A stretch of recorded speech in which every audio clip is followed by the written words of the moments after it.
Olá, querido aluno, querida aluna, tudo bem com você? Hoje a gente vai estar estudando um pouco sobre desequilíbrio ecológico e ações antrópicas.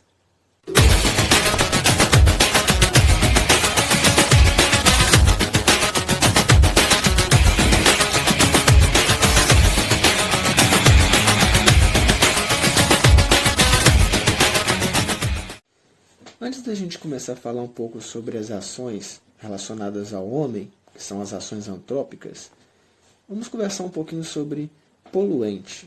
Nessa parte introdutória, vamos conceituar o que seria poluente. Poluente é toda substância que, uma vez lançada no ambiente, provoca efeitos nocivos aos seres vivos. Ou seja, tem a capacidade de lhes causar mal, de causar problemas de saúde ou até mesmo a morte desses indivíduos. Esses poluentes podem ser lançados na água, no solo, no ar, e não necessariamente está relacionado a algo sujo ou contaminado, mas qualquer tipo de coisa que vai provocar ali alterações nos seres vivos que vivem naquele ambiente. Vamos dividir a nossa aula entre alterações bióticas e alterações abióticas. Alterações bióticas são aquelas que envolvem diretamente seres vivos nas alterações, enquanto que as abióticas não envolvem diretamente seres vivos. Por exemplo, são alterações que acontecem no ar, na água e no solo, por exemplo, e que, de forma secundária, vai afetar os seres vivos. Alterações bióticas. A gente tem como exemplo a introdução de espécies e a extinção de espécies. Na introdução de espécies, a gente tem como principais problemas a falta de predadores naturais e a falta de resistência ambiental. Vamos tomar como exemplo o bagre africano. É um animal que não é nativo do Brasil, ou seja, ele não é natural daqui, ele foi trazido de um outro local, foi introduzido na nossa fauna. O grande problema dessa introdução está relacionado à falta de predadores naturais.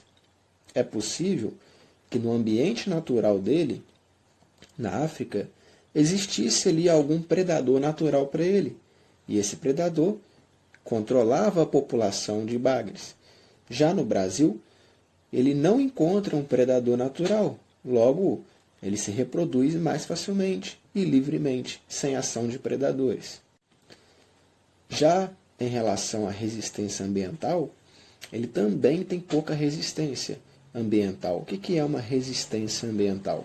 Resistência ambiental são os fatores de resistência que o ambiente aplica sobre o indivíduo, que vai controlar a sua população, por exemplo, as doenças, os predadores, as condições climáticas. O Brasil oferece um clima ideal, águas ideais, falta de predadores, não tem parasitas que afetam diretamente esse animal, portanto, não existem doenças para esse animal. Assim, ele pode se reproduzir e aumentar a sua população rapidamente e assustadoramente. Assim, a introdução de espécies exóticas, ou seja, vindas de fora, é um problema no contexto local. Um outro problema também refere-se à competição que esses animais vão ter com outros que já eram daqui.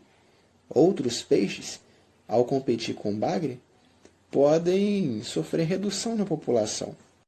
O outro problema relacionado às alterações bióticas é a extinção de espécies. A extinção ela pode acontecer de forma natural, mas também ela pode acontecer de forma antrópica. A forma natural está relacionada, por exemplo, a desastres ambientais, como uma avalanche, um soterramento, a própria seleção natural, onde os indivíduos menos qualificados serão extintos, e aqueles mais qualificados serão selecionados e sobressairão sobre os demais. São causas naturais. Mas existem também as causas antrópicas, ou seja, o homem pode contribuir, por exemplo, para a extinção de espécies. De que maneira? Através da caça, através do desmatamento, das queimadas, da danificação do ambiente natural desses indivíduos. Existem no Brasil muitas espécies endêmicas, até mesmo endêmicas de determinados biomas. O que são espécies endêmicas? São aquelas encontradas apenas em determinado local. Existem espécies, por exemplo, encontradas exclusivamente na Mata Atlântica, outras exclusivamente no Pantanal ou no Cerrado, e assim por diante. Se você danifica aquele ambiente, se a população danifica aquele ambiente, logo esse animal corre o risco de extinção, ou essa planta ou qualquer outra variedade de ser vivo corre o risco de extinção. Resumindo, como alteração biótica, a gente tem introdução de espécies exóticas, que é um problema, e também a extinção de espécies, que é um problema relacionado também a um ser vivo diretamente. Vamos começar falando da poluição do ar. Para a gente abordar a poluição, quero começar a conversar sobre efeito estufa. E eu te faço uma pergunta. O efeito estufa é algo bom ou ruim? Responda aí.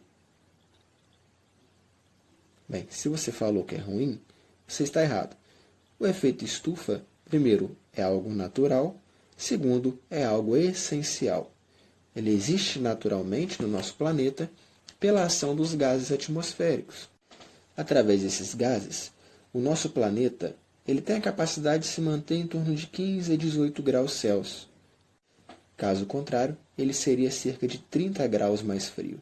Imagina só, isso seria inviável para a manutenção e existência de vida na Terra. Observe a imagem. O Sol emite luz, essa luz provoca calor na superfície terrestre e esse calor fica retido graças aos gases presentes na atmosfera. Porém, com a emissão de poluentes, como o gás carbônico principalmente, parte desse calor fica preso na região atmosférica, fica preso na superfície do planeta, e quanto mais gás produzido, quanto mais poluentes, mais calor fica retido na nossa superfície, aumentando, portanto, o efeito estufa. Professor, por que eles ficam falando, então, que efeito estufa é ruim? O problema não é o efeito estufa, e sim o aumento do efeito estufa. Como consequência desse aumento, a gente tem a morte de seres vivos, a extinção de espécies, o derretimento de calotas polares e várias outras consequências em função dessas consequências primárias. Um outro problema em decorrência da poluição do ar são as alterações na camada de ozônio. Camada de ozônio é uma região na alta atmosfera, cerca de 15 km acima das nossas cabeças, onde existe abundância de um gás chamado ozônio, que é a base de oxigênio. O ozônio ele retém, filtra parte da radiação ultravioleta do Sol. Essa radiação, por sua vez, pode causar efeitos danosos na nossa saúde e na dos seres vivos, como, por exemplo, envelhecimento precoce, câncer de pele, mutações genéticas, cegueira e outras consequências ruins. Logo, a camada de ozônio ela tem um papel primordial e importantíssimo na manutenção da vida na Terra. Alguns produtos que não estão mais ativos no mercado, como geladeiras e desodorantes que carregavam consigo gases, como o CFC, por exemplo, danificavam essa camada de ozônio, fazendo com que mais radiação atravessasse essa camada e chegasse até nós, aqui na superfície terrestre. Felizmente, desde o ano 2000, existe uma resolução que proíbe a fabricação, comercialização e importação de produtos que utilizam o gás CFC nos seus componentes. Um outro problema em decorrência da poluição do ar é a chuva ácida. A chuva ácida ela é provocada pela combinação de gases poluentes, principalmente à base de nitrogênio e enxofre, com a água da chuva. Assim gera o que a gente chama de chuva ácida.